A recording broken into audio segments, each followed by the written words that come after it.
फिर शुरू कर दे, फिर शुरू कर दे,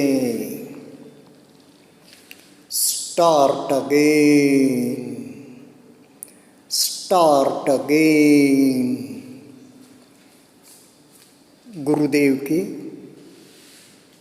परम साक्षात्कारी शब्द, गुरुदेव के परम चित्ताकर्षक शब्द जैसे ही साधक के कानों पर पड़ते हैं, साधना शुरू हो जाती है। तो हम भी साधना शुरू कर दें, क्योंकि सिर्फ सुनना है और धीरे से आंखें बंद करके सारा ध्यान नासिका के नीचे ऊपर वाले होंठ से ऊपर रख के आते हुए सांस को जाने, जाते हुए सांस को जाने। लगभग हम 1 घंटे तक कुछ महत्वपूर्ण प्रश्न, विषय जो मुमुक्षु जिज्ञासु वृत्ति से हमारे श्रोताओं ने पूछे हैं, साधकों ने पूछे हैं, उसका परामर्श लेंगे। तो फिर शुरू कर दे, फिर शुरू कर दे। कैसी धीर गंभीर, चित्त को आकर्षण करने वाली, चित्त को एकाग्र करने वाली और इस भटकते हुए मन को, इस अस्थिर चंचल मन को बांधने वाली और उस आवाज की ताल पर ध्यान करने को विवश कर देने वाली आवाज के अनुसार हम ध्यान करते हैं। तो पालथी मारकर बैठ जाएं, देखें कमर, पीठ, गर्दन सीधी रखें, रीढ़ की हड्डी को अपनी रीढ़ को बिल्कुल सीधा रखें। गुरुत्व मध्य साधते हुए हम अनंत काल तक बैठने के लिए इस पोजीशन में अभ्यास करेंगे। जो साधक किसी गंभीर बीमारी के वजह से पालथी मारकर नहीं बैठ सकते होंगे, वे साधक अचल और स्थिर होकर कुर्सी पर, चौकी पर बैठ सकते हैं। पर ध्यान रहे, हमारा पोजीशन जो है लगभग एक स्तूप की तरह, चैत्य की तरह बन जाता है। उस आकार में बैठे, अचल, अडोल और बिल्कुल रीढ़ को सीधा रखकर एक लाइन में, धड़, ओशो कहते हैं जैसे खूंटी पर कोट टंगा हो, कोट की जो पोजीशन होती है उस पोजीशन में हम बैठे तो हमें बहुत लाभ होगा। और जब हम आसन जय की स्थिति में जाएंगे, कि इसी पोजीशन में हमें वह अवस्थाएं प्राप्त होगी। आगे की अवस्था प्राप्त करने के लिए गुरुदेव कहते हैं ना, इस प्रकार बैठना, इस प्रकार हमारे शरीर का ढांचा बैठना, जैसा भगवान बुद्ध बैठते हैं, जैसे दोनों भौंों के बीच से होता हुआ कोई पानी का रेला, नाक की सीध से गिरता हुआ, दोनों ठोड़ी के बीचों बीच से, हृदय के बीचों बीच से, दोनों छाती के बीच से, नाभि से उतरता टपकता हुआ अंजुलि में पड़ जाए हमारे बाएं हाथ की ऊपर तलवे पर, दाहिने हाथ का फेसिंग आकाश की ओर तलवा रखते हुए स्थिर चित्त से बैठ जाएं। सारा ध्यान नासिका पर, सांस आ रहा है, सांस जा रहा है, और छू कहाँ रहा है। हमें जानना यह है कि नासिका के नीचे ऊपर वाले होठ पर सांस का आना भी मालूम होता रहे, सांस का जाना भी मालूम होता रहे, और सांस जहाँ छू रहा है वहाँ एकाग्र होकर एक साथ हम सांस का छूना भी जानते रहें, सांस का आना भी जानते रहें, उस स्थान की जानकारी बनी रहे, उस स्थान की जानकारी बनी रहे। और एक साधक ने, हमारे बहुत वरिष्ठ साधक ने प्रश्न किया है, 73 इयर्स सीनियर सिटीज़न है, कि मुझे घुटनों के दर्द की वजह से, असह्य पीड़ा की वजह से कुछ समय बाद पैरों को हिलाना पड़ता है। तो ऐसी अवस्था में सामान्य रूप से साधक ने बिल्कुल शरीर को अडोल ही रखना है, पर जब किसी रोगवश या हमारी रोग की असहायता के कारण शरीर साथ न दे तो थोड़ा हम पैर हिला सकते हैं, हमारी बैठक बदल सकते हैं, पर बहुत धीमी धीमी, बहुत मंद गति से, और जानते हुए कि मैं पैर बदल रहा हूँ। वैसे तो हम अधिष्ठान में बैठे हैं, हाथ नहीं खोलेंगे, पैर नहीं खोलेंगे, आँखें नहीं खोलेंगे, और शरीर का रोवां रोवां हिलेगा नहीं, कोई कंपन तक शरीर द्वारा नहीं होगा। हाँ, कमर झुक गई है, पीठ झुक गई है, गर्दन झुक गई है, आप सीधा कर लें। ऐसा होता है कि गंभीर साधना के वक्त हो सकता है कमर झुक जाए, गर्दन झुक जाए, जैसे ही उसका पता लगे हम फिर सीधा हो जाए, स्ट्रेटन इनफ, इस प्रकार।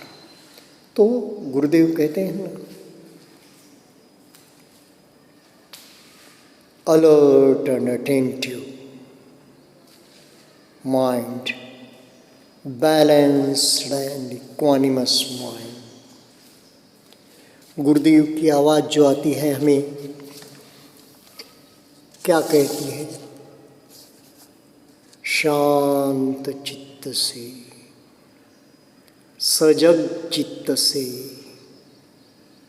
समता भरे चित्त से फिर काम शुरू कर दें, with balanced and equanimous mind. कब कहते हैं गुरुदेव बैलेंस एंड इक्वानिमस माइंड, समता भरे चित्त से कब कहते हैं? जब विपश्यना दे देते हैं, विपश्यना के बाद गुरुदेव की, विपश्यना के साथ साथ गुरुदेव की समता की आवाज़ आती है, बैलेंस और इक्वानिमस माइंड की आवाज़ आती है। जब तक तो गुरुदेव क्या कहते हैं? विथ ए काम and quite mind, alert and attentive mind, शांत चित्त से, सजग चित्त से। यह आवाज़ 3 दिन तक चलती है गुरुदेव की, दोहों के साथ, दोहों के बाद, कि जब भी काम शुरू कर दें शांत चित्त से काम शुरू कर दें। और यह आवाज़ 3 दिन तक चलती है आनापान में, उसके बाद समता की बात आ जाती है। जैसे ही विपश्यना आती है, balance and equanimous mind, tranquil mind. Tranquil का मतलब serene, silent, noiseless, soundless. Alert का मतलब चेतावनी, सजगता के लिए है यह।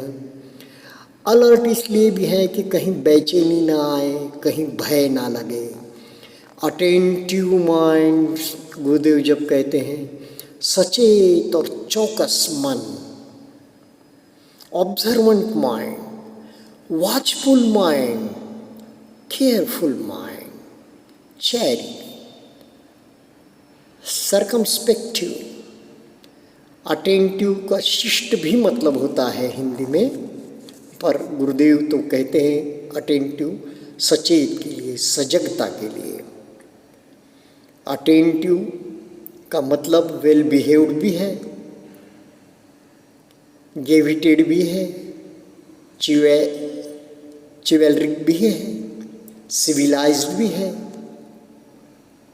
कॉम्प्लेसेंट भी है, विनीत, शिष्ट, अटेंटिव,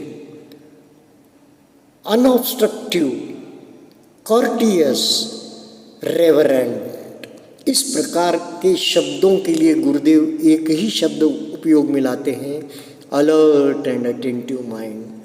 क्या गुरुदेव की करुणा है हमारे ऊपर। बैलेंस्ड के लिए हिंदी में क्या है, संतुलित मन से, स्टेडी, इक्विपोंडरेंट। इक्वेनिमस के लिए समदर्शी शब्द आता है। अब गुरुदेव क्या कहते हैं, डेडिकेटेड माइंड, विथ डेडिकेशन यानी कि समर्पण के साथ। फिर गुरुदेव का अंग्रेजी में शब्द आता है डिलीजेंटली, डिलीजेंटली, डिलीजेंटली, परिश्रम पूर्वक काम करें। आर्डेंटली, आर्डेंटली यानी कि जोश से काम करें। मोटिवेटेड रखें हम अपने आप को। कोई भी क्षण ऐसा आ सकता है, कोई भी क्षण निर्वाण का क्षण हो सकता है, कोई भी क्षण भंग अवस्था का क्षण हो सकता है, कोई भी क्षण सोतापन्न अवस्था का हो सकता है, सगदागामी अवस्था का हो सकता है, अनागामी अवस्था का हो सकता है, अरहंत अवस्था का हो सकता है। कोई भी क्षण घटना घट सकती है। हर क्षण महत्व का है और हर अनुभव महत्व का है। जो भी हो रहा है, सामान्य से सामान्य अनुभव भी, सामान्य से सामान्य संवेदना भी असामान्य है, नई है, बिल्कुल अलग है। तो फिर गुरुदेव कहते हैं परसिस्टेंटली, जिद्द के साथ, कंटिन्यूअसली। चौथे दिन के बाद आता है ना, कंटिन्यूटी इज द सक्सेस का मंत्र है। कंटिन्यूटी, निरंतरता ही सफलता की कुंजी है। तो इस प्रकार गुरुदेव के कुछ शब्द लेकर हम बात कर रहे थे कि क्या चलता है। तो साधना में आप लगे हो, ऊपर वाले होठ के ऊपर बिल्कुल बीचों बीच ध्यान का क्षेत्र जितना छोटा करने आए उतना छोटा कीजिए। एक जगह पूछा है कि मैत्री दिवस कब होता है। शायद वह साधक नहीं होगा इसलिए पूछा होगा। हर कोर्स को मैत्री दिवस अलग अलग दिन मनाया जाता है। जैसे सामान्य 10 दिवसीय शिविरों में 10वां दिन मैत्री दिवस होता है, और मैत्री दिवस यानी कि अनंत के प्रति हम एक तो क्षमा प्रार्थना भी करें और दूसरा सबको क्षमा भी करें, और हमने जो अनंत ऊर्जा प्राप्त की है, हमने जो तप किया है, उसका हम सबको वितरण करें, चराचर को वितरण करें, सारी सृष्टि, सारे लोगों को वितरण करें। वैसी मनोदशा गुरुदेव अपने प्रवचन से, मैत्री के प्रवचन से बना देते हैं। और मैत्री के उपरांत कोई साधक आपस में स्पर्श नहीं करता और सिर्फ मौन का वहाँ पर समापन होता है। और साधक 10वें दिन से 11वें दिन तक उसी माहौल में रहता है, साधना के माहौल में रहता है, ताकि 9 दिन का जो उसने तप किया है अचानक अगर वो बाह्य जगत में आए तो दिक्कत समस्या हो सकती है। और भी अनेक कारण हैं, उस कारण से यह उनका वास्तव्य वहाँ पर कंपलसरी किया गया है। और 10वें दिन का प्रवचन तो लाजवाब है, रात का प्रवचन गुरुदेव का सभी प्रवचन लाजवाब है। और 11वें दिन का सुबह का प्रवचन, सुबह की मंगल मैत्री और उसके बाद सुबह की वंदना और उसके बाद साधक जाने के लिए नाश्ता करके अपने अपने घर जा सकते हैं, नए साधक पुराने साधक सभी। 3 दिन के कोर्स में तीसरा दिन मैत्री दिवस होता है, 2 दिन के कोर्स में दूसरा दिवस मैत्री दिवस होता है, और 30 दिवसीय शिविरों में वगैरह 2 दिन की मंगल मैत्री होती है। दीर्घ शिविरों में 20 दिन के शिविर में, 30 दिन के शिविर में, 45 दिन के, 60 दिन के शिविरों में 2 दिन की मंगल मैत्री होती है। 2 दिन दिए जाते हैं उनको अपने मन को बना लेने के लिए कि वे अब बाह्य जगत से विपश्यना से बाहर आकर वे बाह्य जगत से संपर्क कर सके। इसलिए अब देखिए 32 पक्षीय धर्म गुरुदेव एक जगह बताते हैं कि धर्म 32 पक्षी है। जैसे संवेदनाएं 2 प्रकार की, दुखद सुखद, और तीसरे प्रकार की अदुखद असुखद। और वैसे तो भगवान बुद्ध ने समय समय पर परिस्थिति अनुरूप बताया है 108 प्रकार की संवेदनाएं होते हैं। जैसे गुरुदेव कहते हैं ना, चिलमिलाहट, गुदगुदाहट, इस प्रकार के जो भेद हैं दुखद और सुखद संवेदनाओं में, दोनों में भी यह संवेदनाएं सम्मिलित होती है। पसीजना है, इस प्रकार की गर्माहट है, ठंडा लगना है, कभी चिड़चिड़ाहट है, मन की है लेकिन शरीर की भी, कभी एकदम मन स्थिर हो जाता है, बिल्कुल एकाग्र हो जाता है, और कभी मन विक्षिप्त हो जाता है, कभी संक्षिप्त हो जाता है। ये मन की अवस्थाएं। तो 32 प्रकार के धर्म, यानी कि 8 सतिपट्ठान,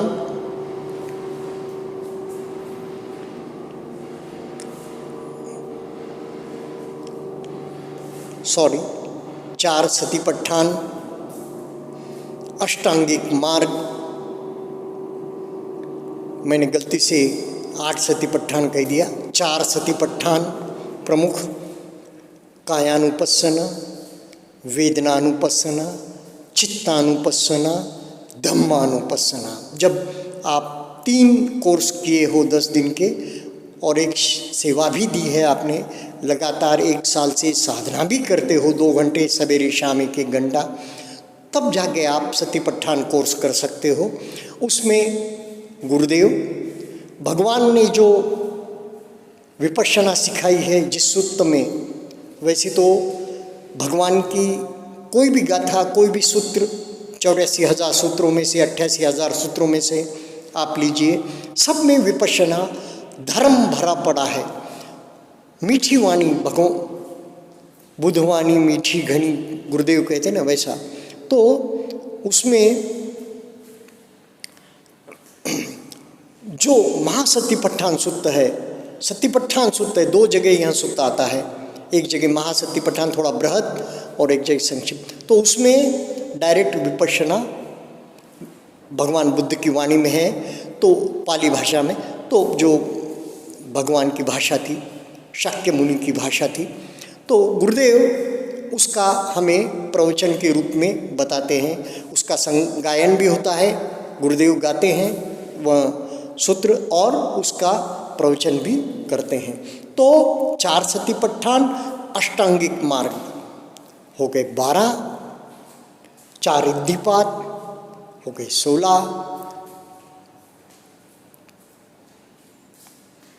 और 7 बोध्यंग, 16 और 7 23, 5 बल। बल याद है आपको, मित्र, 5 मित्र, वीर्य, इस प्रकार गुरुदेव समझाते हैं ना।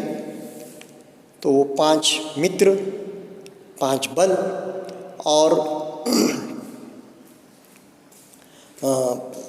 23 और 5 28, इस प्रकार यह 32 पक्षीय धर्म है। 32 पक्षीय धर्म, 4 आर्य सत्य। 4 आर्य सत्य में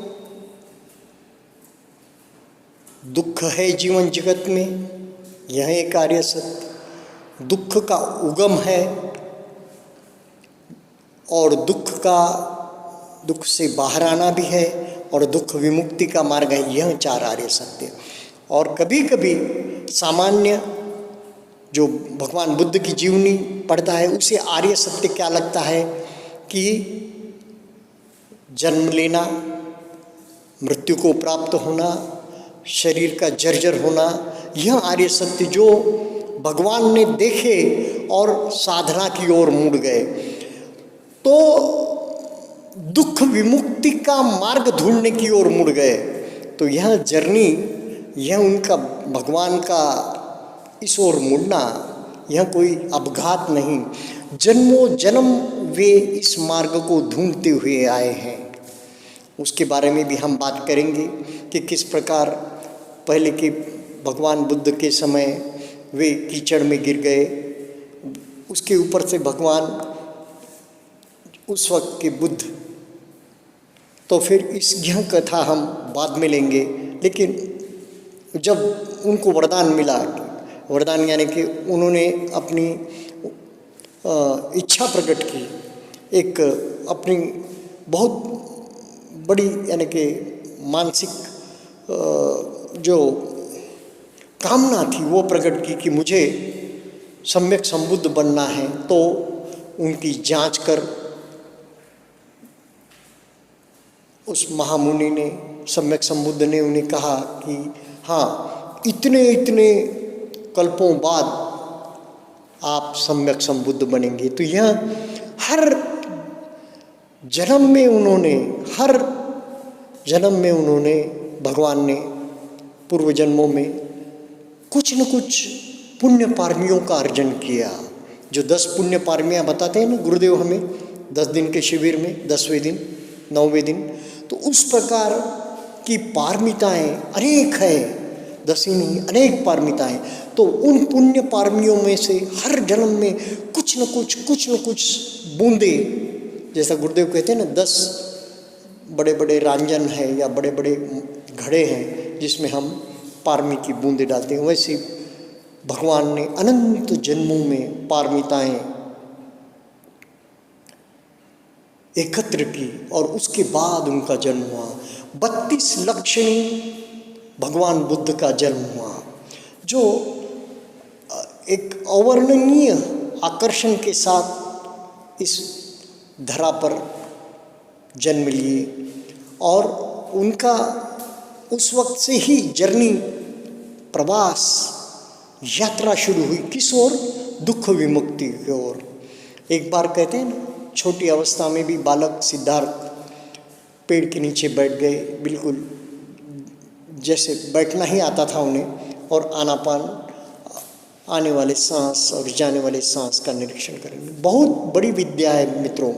मैं जब देखता हूँ ना यूट्यूब पे, तो सांस पर इतने लोग बोल रहे हैं, इतने लोग बोले हैं। जैसे चरणाश्रित जी महाराज सन्यासी, वे स्वर योग पर बात करते हैं। तो विपश्यना में सारे योग एकत्रित हो जाते हैं, चाहे पतंजल योग रहो, हठ योग रहो, स्वर योग रहो, योगानंद जी का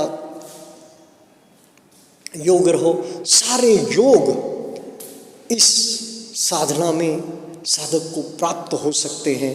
बस करना क्या है? सांसों का आना जाना जानना है, जो आप अभी कर रहे हैं। बस धीरे धीरे धीरे सिर के सिरे पर ले जाए, तालवे पर ले जाए, ब्रह्मांड पर ले जाए, ब्रह्मरंध्र पर लेकर जाए। जो गुरुदेव कहते हैं ना, नए नए जन्मे हुए बालक के सिर पर कच्चा सा रहता है, जो धड़कन वहाँ चालू रहती है, दिखती है बालों में से, बालों के नीचे से। तो उस जगह आपके अपने मन को ले जाए, सारी एकाग्रता ब्रह्मरंध्र पर। कुंडलिनी जागरण वाले करते हैं ना, ऊपर से नीचे तक उस ब्रह्मरंध्र से उनका प्रवास शुरू होता है, रीढ़ की हड्डी में से और नीचे तक जाता है, स्वादिष्टान मणिपुर चक्र होते हुए मूलाधार तक। हमें वो नहीं करना है, हमें तो सारे शरीर का निरीक्षण करना है क्रमबद्ध रीति से, एक के बाद एक। तो जब हम बात कर रहे थे तो बात आई आनापान की, सांस का आना, सांस का जाना। इसे ही आनापान सती की साधना कहते हैं। सांस के आने जाने की स्मृति, सांस के आने जाने की स्मृति।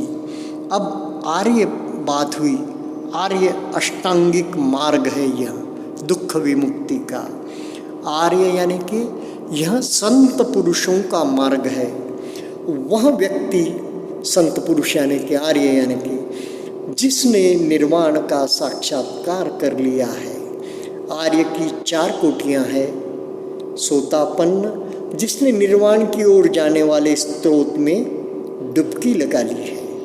सकदागामी, जो निर्वाण प्राप्त करने के लिए इस लोक में एक बार जन्म लेगा। अनागामी, जो निर्वाण प्राप्ति के लिए इस संसार में जन्म न लेकर रूप ब्रह्म लोक में जन्म लेगा। और अरहंत, जिनका पुनर्जन्म नहीं होगा, जिनका यही अंतिम जन्म है। आर्य अष्टांगिक मार्ग से चलकर उन्होंने यह प्राप्त किया है। एकायनो मग्गो, गुरुदेव कहते हैं ना, जैसे सतिपट्ठान में कहा गया है, एकायनो मग्गो, यही एक मार्ग है। बल यानी कि शक्तियाँ क्या है? 5 बल। हमने बल की बात की, श्रद्धा, वीर्य, स्मृति, समाधि और प्रज्ञा। जब इनका पूर्ण विकास नहीं हुआ रहता है तो इन्हें इंद्रिय कहते हैं। और जब इनका बहुलीकरण होकर ध्यान साधना द्वारा भावनात्मक ध्यान करके जब हम इन्हें शक्तिशाली बना देते हैं, इनका विकास कर देते हैं, तो इन्हें बल कहा जाता है। भंग अवस्था क्या है? विपश्यना अभ्यास की एक महत्वपूर्ण अवस्था, जहाँ इस ठोस दिखने वाले शरीर में प्रकंपन ही प्रकंपन अनुभव होता है। धड़कन है, फड़कन है, गीलापन है। ये प्रकंपन उत्पन्न होते हैं और नष्ट होते हैं, नष्ट होते हैं और उत्पन्न होते हैं। बार बार भवचक्र यानी कि बार बार जन्म लेना और मृत्यु प्राप्त कर लेना, जन्म मरण का चक्र यानी कि भवचक्र। विपश्यना भावना का ध्यान कैसे किया जाता है? भावना ध्यान, मानसिक विकास। भावना 2 प्रकार की है, शमथ और विपश्यना। चित्त को एकाग्र करना शमथ है और प्रज्ञा की प्राप्ति करना विपश्यना भावना है। शमथ के अभ्यास से ध्यान अवस्थाओं की प्राप्ति और विपश्यना के अभ्यास से मुक्ति की प्राप्ति। अब ध्यान अवस्थाएं 4 कही गई है, ध्यान की अवस्थाएं। तो वो क्या क्या है? सम्यक समाधि में इसका विवरण आता है। प्रथम ध्यान की अवस्था प्राप्त करने के लिए 5 बातें जरूरी है। काम संबंधी अथवा अथवा कामनाओं के बारे में बार बार उठने वाले विचारों को दूर रखना, दूर करना। इसी प्रकार अकुशल धर्मों से दूर रहना, वितर्क का रहना, विचार का रहना और विवेक से उत्पन्न होने वाले प्रीति सुख का होना। इस ध्यान में वितर्क और विचार ऐसे नहीं होते जो काम वासनाओं अथवा कामनाओं से जुड़े हो, क्रोध से जुड़े हो, अकुशल धर्म वाले हो। इनसे दूर होने की वजह से भीतर जागने वाले प्रीति सुख को विवेक से उत्पन्न होने वाला कहा गया है। यह प्रथम ध्यान अवस्था का वर्णन है। अब द्वितीय, सारे सिर का निरीक्षण कर लें,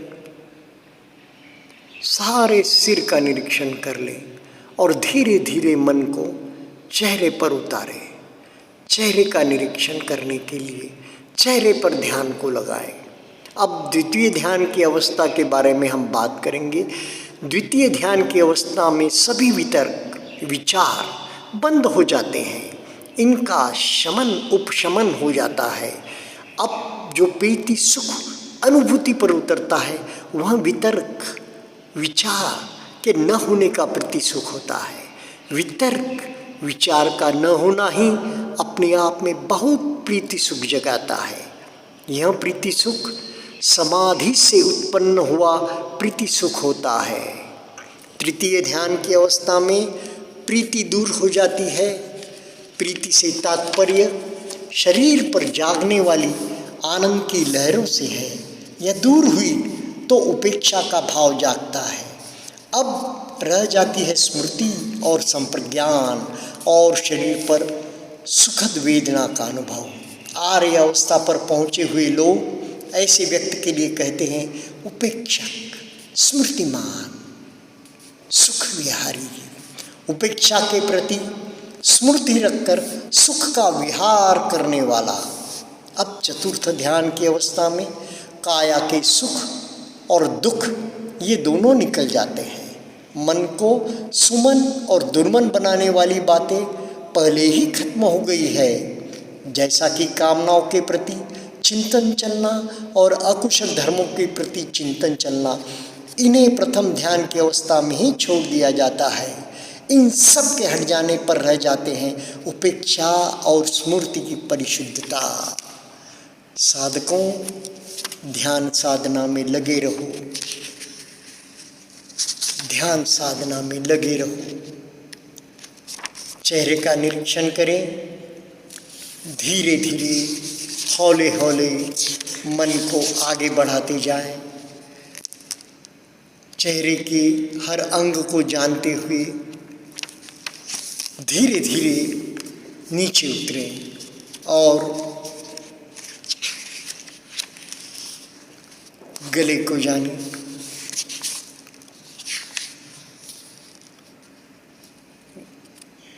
गले को जानते रहें। फिर मैं क्या करता हूँ, दाहिने कान से शुरू करता हूँ, धीरे धीरे नीचे गर्दन, दाहिनी ओर की गर्दन से उतरता हुआ दाहिने कंधे पर आता हूँ। दाहिने कंधे से धीरे धीरे ऊपर वाली भुजा, उसके बाद धीरे धीरे कोहनी, दाहिनी कोहनी, उससे उतरता हुआ दाहिने का आगे का हाथ, फोर आर्म जिसे कहते हैं, उसमें से मन को गुजारें। फिर पहुँचे में से मन को गुजारें। उसके बाद हथेली का पिछवाड़ा, फिर हथेली, फिर दाहिने हाथ की उंगलियों में से मन को गुजारें। इस प्रकार दाहिने कान से शुरू करके दाहिने हाथ की उंगलियों तक पहुंच जाएं। गुरुदेव कहते हैं ना, कंधे दाहिने कंधे से दाहिने हाथ की उंगलियों तक पहुंच जाए। तो फिर बोधि के 7 अंग क्या है? बोधि के 7 अंग है स्मृति, धर्म विचय, वीर्य, प्रीति, प्रशब्धि, समाधि और उपेक्षा। बोध्यंग पर्व में यह बताया गया है कि कोई भिक्षु 7 बोध्यंग धर्मों में धर्मानुपशी होकर विहार करता है। तो इस प्रकार अब जब सोतापन्न अवस्था की बात आती है ना,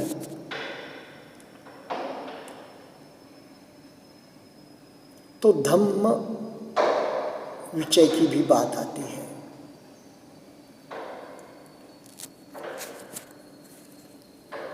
श्रोतापन्न की अवस्था की बात आती है, तो भंग अवस्था की भी बात आती है। और जो हमने 5 ध्यान की अवस्थाएं गिनाई हैं ना, 4 ध्यान की अवस्था आपने सुनी है ना, 4 ध्यान की अवस्थाएं जो गिनाई, तो यह अवस्था जब हम भगवान बुद्ध के अग्रणी श्रावक महामोग्गलान बाईं ओर और दाहिनी ओर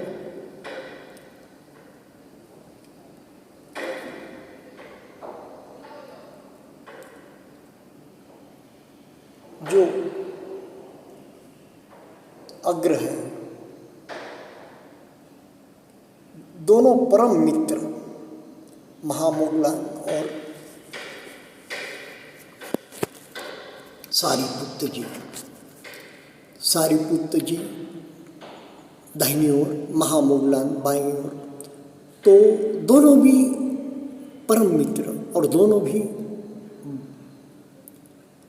धर्म समझाने में सारिपुत्र जी का कोई सानी नहीं। और ध्यान की अवस्थाओं में प्रथम से द्वितीय, द्वितीय से तृतीय और तृतीय से चतुर्थ ध्यान पहुँचने में और रिद्धियों में महामोग्गलान जी का कोई सानी नहीं। भगवान को भी जब बोधि प्राप्त हुई, संबोधि प्राप्त हुई वृक्ष के नीचे, बुद्ध गया में बोधि वृक्ष के नीचे, तो उसे बाद में बोधि वृक्ष कहा गया बुद्ध पूर्णिमा के दिन। तो पहले तो भगवान को अनेक जन्म दिखे, यानी कि प्रथम ध्यान। ऐसे ही प्रथम, द्वितीय, तृतीय, चतुर्थ ध्यान में हर सोतापन्न को, सगदागामी को, अनागामी को, अरहंत को ध्यान करते हुए पहुंचना ही होता है। ये ध्यान की अवस्थाएं। तो हम जब बैठते हैं, हमें विचार आते हैं, तो हम थोड़ा सा उद्विग्न या बेचैन भी हो सकते हैं, पर साक्षी भाव बना रहे, स्थित प्रज्ञ भाव बना रहे, तटस्थ भाव बना रहे, तो धीरे धीरे हम विचारों को साक्षी बन जाते हैं, संवेदनाओं के साक्षी बन जाते हैं और धीरे धीरे द्वितीय ध्यान में भी उतरने लग जाते हैं। यानी कि जहाँ विचार और वितर्क समाप्त हो जाते हैं। पर जब तक हमारी वहाँ तक प्रगति नहीं होती, तब तक धीरे धीरे हम शुभ विचारों से हमारा धर्म ध्यान होने लगता है, शुक्ल ध्यान होने लगता है। तो इस प्रकार हमारी प्रगति होती रहती है।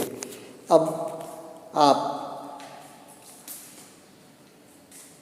बाएं कान से शुरू कर दें, धीरे धीरे उतरते हुए बाएं गर्दन से होते हुए बाएं कंधे पर उतर जाए, फिर धीरे धीरे बाएं हाथ की ऊपर वाली भुजा, फिर कोहनी, फिर बाएं हाथ का आगे का फोर आर्म,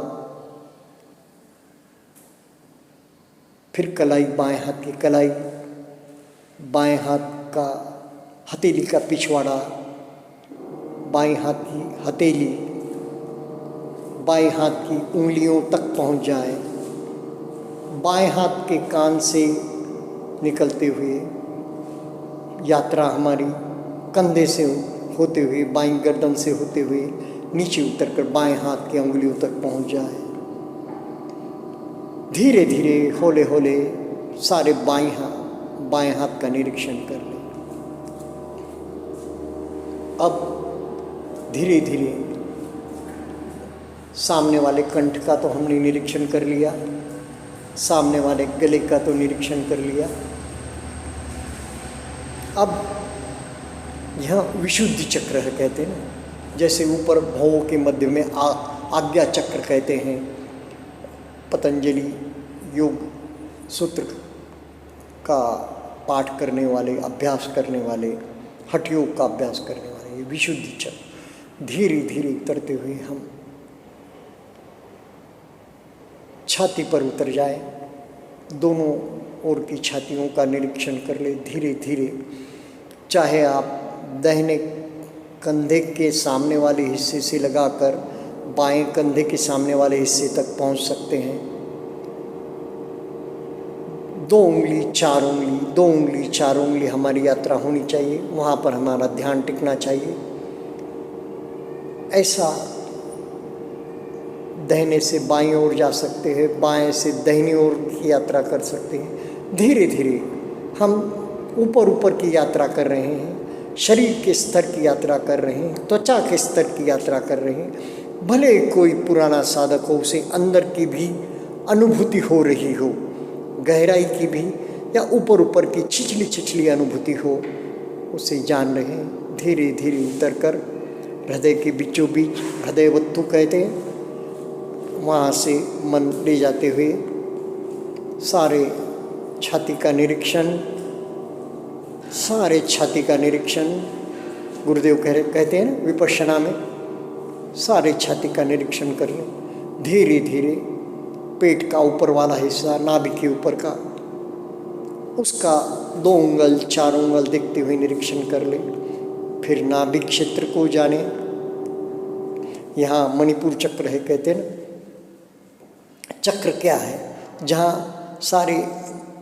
जहाँ से चौराहा है, जहाँ से अलग अलग शरीर की नस नाड़ियाँ निकलती है, वैसे फिर मणिपुर चक्र से धीरे धीरे नीचे उतरे। नाभि के नीचे स्वादिष्टान चक्र जिसे कहें, ऐसा योग शास्त्र में कहते हैं, विपश्यना में इसका कोई स्थान नहीं, वहाँ जाने। फिर मूलाधार चक्र तक के नीचे के अंगों को जान ले। अब एक बार फिर से गले के नीचे से छाती, पेट के नीचे का हिस्सा, सामने वाले अंग नीचे के, इन्हें जाने और समता में रहें। बिल्कुल स्थितप्रज्ञ रहे, तटस्थ होकर जाने। चाहे जिस प्रकार की संवेदना हो, गुरुदेव कहते हैं ना, यह यात्रा हम कर रहे हैं। फिर अब अपने मन को धीरे से गर्दन पर टिकाएं, पीछे पिछवाड़े, सर के पिछवाड़े का हिस्सा, उसको भी जान सकते हैं आप, वहाँ से शुरू कर सकते हैं। पीछे गर्दन पर ले जाएं, शरीर के पिछवाड़े पर धीरे धीरे उतारते हुए फिर दाहिने कंधे की ओर पिछवाड़े का आ जाए और वहाँ से बाएं कंधे की ओर यात्रा करें। 1-2 इंच यानी कि उंगल 2 उंगल जानते हुए धीरे धीरे नीचे उतरते जाएं। दाहिने से बाएं, बाएं से दाहिने जा सकते हैं आप, या सारे क्षेत्र को एक साथ भी जान सकते हैं। बीच में रीढ़ की हड्डी रहेगी, बीच में आपका मेरुदंड रहेगा, उसके आजू बाजू का एरिया, सारा क्षेत्र, ऊपर वाले 2 कंधे के पीछे के भुजाओं के जो भाग होते हैं उन्हें जाने। बस तटस्थ रह जाए। फिर धीरे धीरे नीचे उतरें, पीठ का बीचला हिस्सा, फिर लोअर बैक कहते हैं ना गुरुदेव, पीठ की नीचे का हिस्सा, और फिर बैठक, हम जहाँ पर बैठे, बटक्स जैसे बैठे हैं वहाँ तक चले जाए, कमर। और यहाँ पर चेक कर ले कि गर्दन, पीठ, कमर सीधी है, मेरुदंड सीधा है, कहीं झुक तो नहीं गया, हमारा मस्तक तो नहीं झुक गया, सीधे हो जाए और सचेत होकर, सजग होकर यात्रा करें। फिर वहाँ तक पहुँच गए, सारी पीठ का एक साथ निरीक्षण कर ले।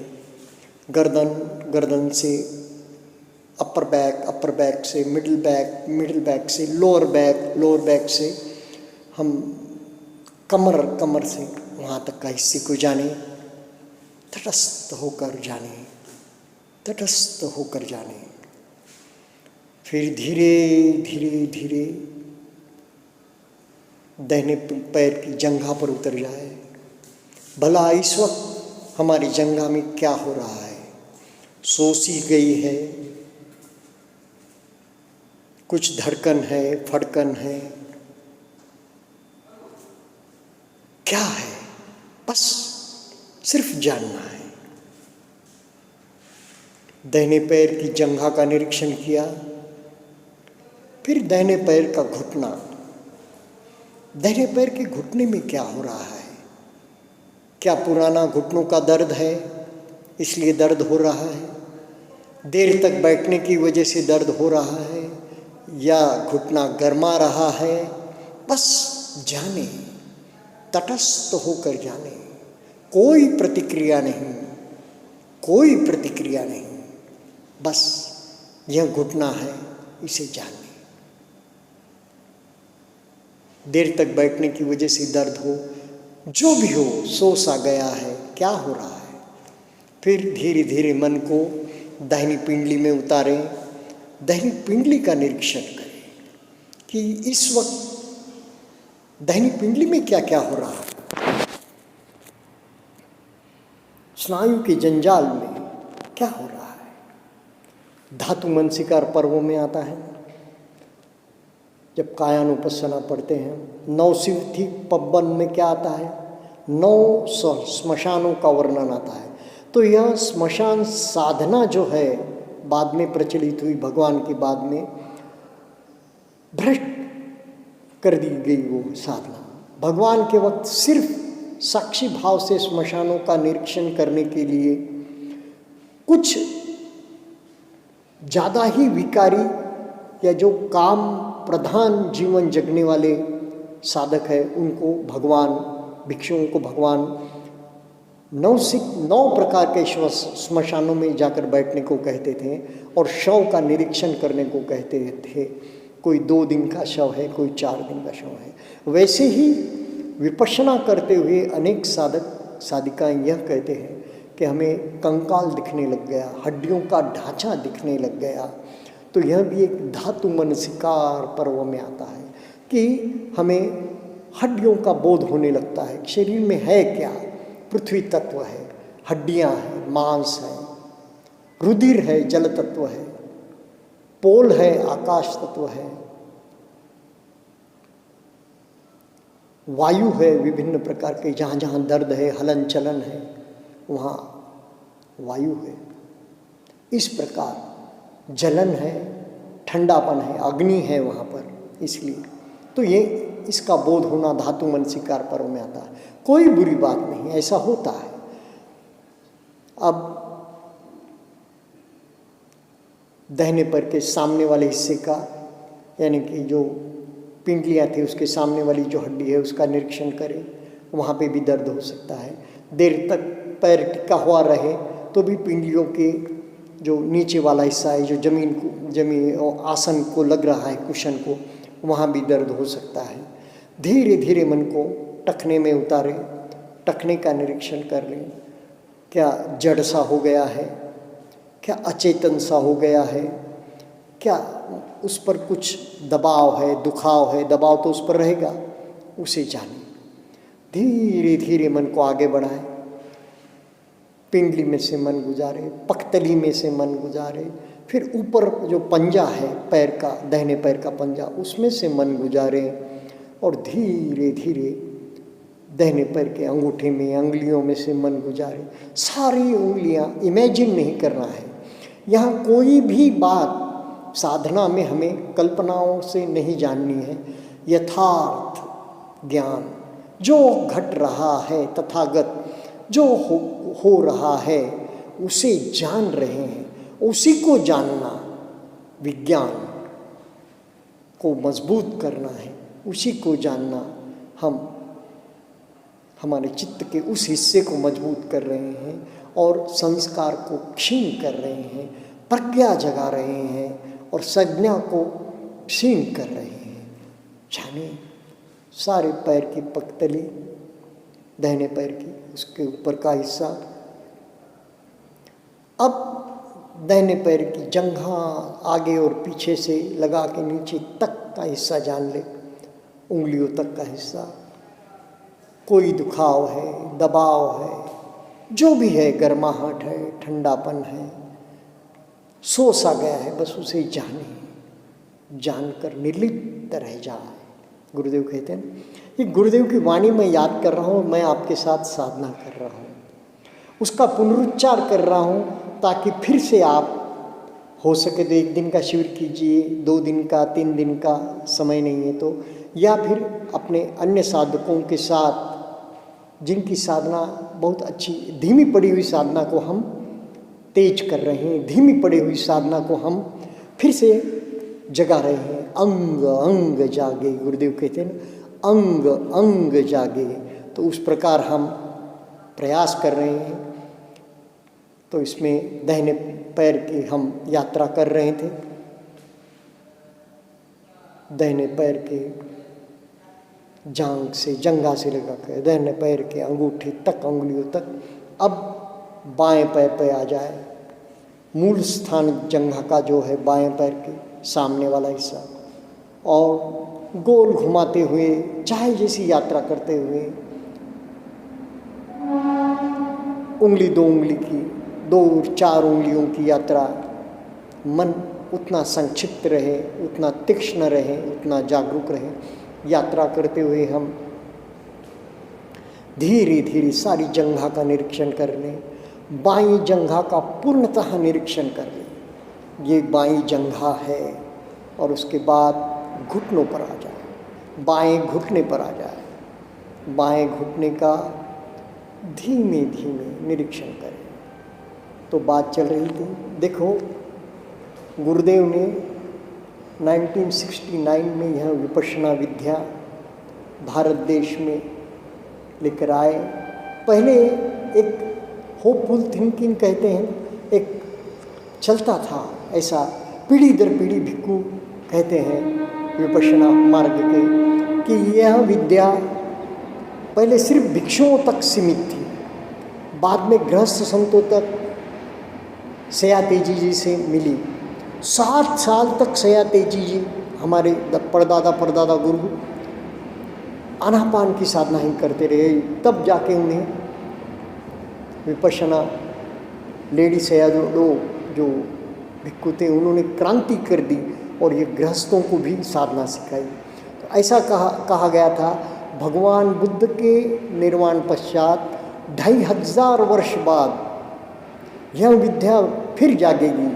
और ब्रह्मदेश से, जब तो ब्रह्मदेश बृहद भारत में ही था, अजनाब खंड में, जम्बूद्वीप में सम्मिलित ही था, वहाँ से यह विद्या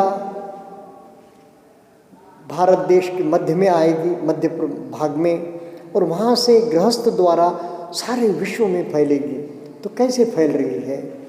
तो जब दादा गुरु ने गुरुदेव को आज्ञा दी, आचार्य बनाया, 14 साल गुरुदेव ने विपश्यना का पहले अभ्यास किया, सेवा दी। तो माताजी और गुरुदेव ने, माताजी इलायची देवी और गुरुदेव सत्यनारायण जी गोयंका ने, और फिर उन्हें आचार्य पद मिलने के बाद 1955 से शुरू की उन्होंने। योग था वो, जब संगायन हुआ ब्रह्मदेश में, तब गुरुदेव शाकाहारी जो संत थे, भिक्षु थे, उनके लिए वहाँ पहुँचे थे। तो इस प्रकार गुरुदेव वहाँ पर पहुँचने के बाद भारत देश में यह विद्या उन्होंने शुरू की और उसका सारे विश्व में प्रचार प्रसार होता गया।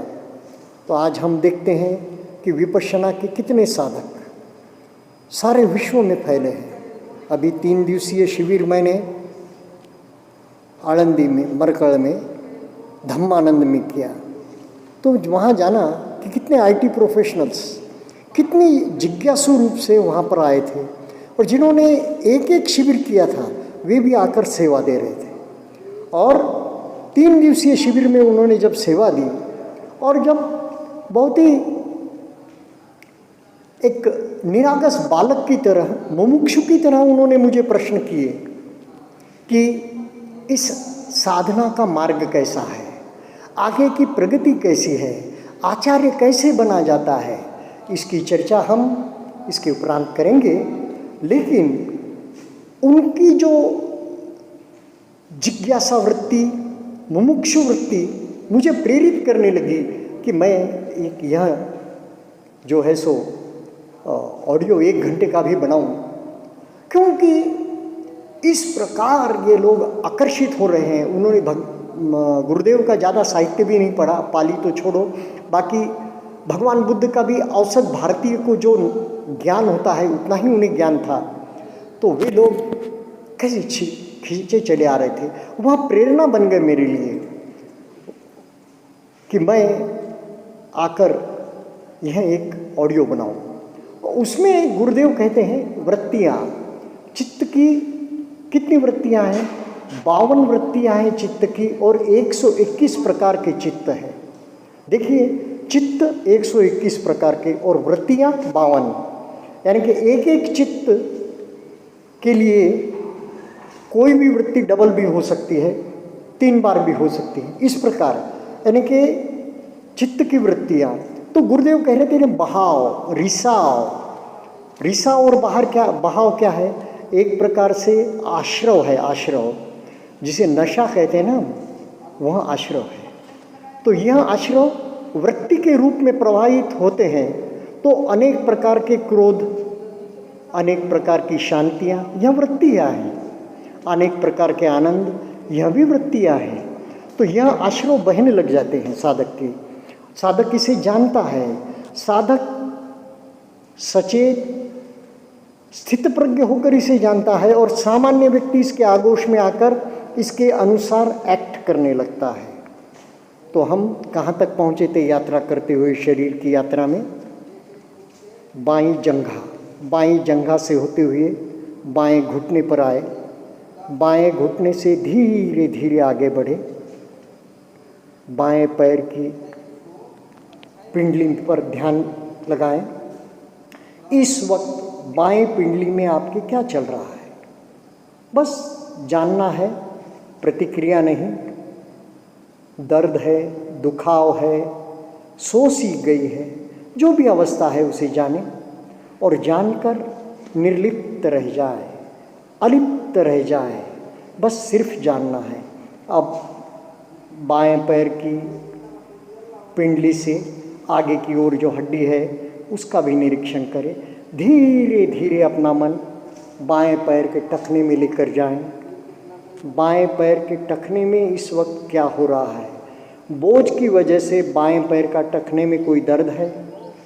शरीर का सारा बोझ उसी पर टिका है क्या? तो इस प्रकार जाने, और जानकर बिल्कुल तटस्थ रह जाए। निरीक्षण तटस्थता से होना चाहिए।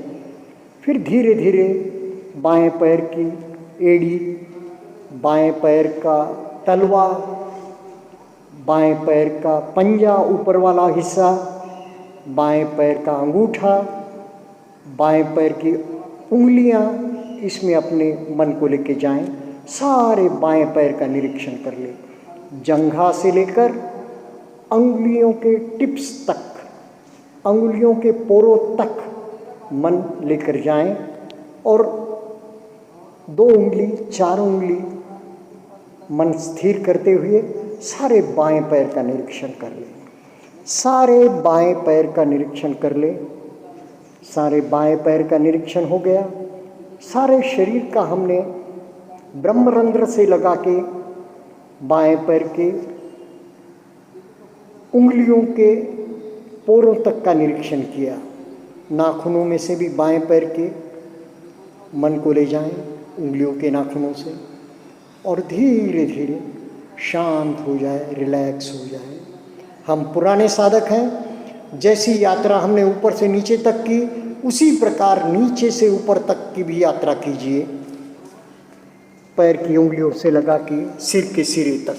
तो गुरुदेव अब मैत्री देते हैं, तब क्या कहते हैं, जो जो आए तप करने को, सबके दुखड़े दूर हो, सबके मन प्रज्ञा जग जाए, अंतस निर्मल होए रे। गुरुदेव का मंगल मैत्री आपने सुनी ही होगी ना। भला होए, मंगल होए, कल्याण होए, सबका भला हो, सबका मंगल हो, सबका कल्याण हो, सारे प्राणी सुखी हो, सुखी हो, सुखी हो, भला हो, भला हो, भला हो। गुरुदेव की वाणी याद कीजिए तो गुरुदेव की वाणी में कितना सारे जगत के लिए प्यार, सारे जगत के लिए मंगल भावना, सारे जगत का कल्याण हो, ऐसी भावना होती है। तो जब साधक विपश्यना की 1 घंटे की साधना के बाद, या 10 दिन के शिविर के बाद, 1 दिन के शिविर के बाद, 30 दिन के शिविर के बाद, 20 दिन के, 45 दिन के, 60 दिन के शिविर के बाद यह मंगल कामना करता है और सारे चराचर को मैत्री देता है, तब जाकर उसकी साधना का पूरा कार्यक्रम, पूरा पाठ्यक्रम पूर्ण होता है। मैत्री से साधना बलवती होती है, फलवती होती है। मंगल मैत्री हमारी जितनी बलवती होगी, साधना उतनी फलवती होगी। तो गुरुदेव 11वें दिन यह बात हमें समझाते हैं कि किस प्रकार हमें मैत्री करनी है। 10वें दिन मैत्री दिवस में प्रवचन में गुरुदेव सारी बात साधकों को समझाते हैं। इस प्रकार हमें साधना में निरंतरता से लगे रहना है, ताकि साधना बलवती हो, फलवती हो, सबका कल्याण हो।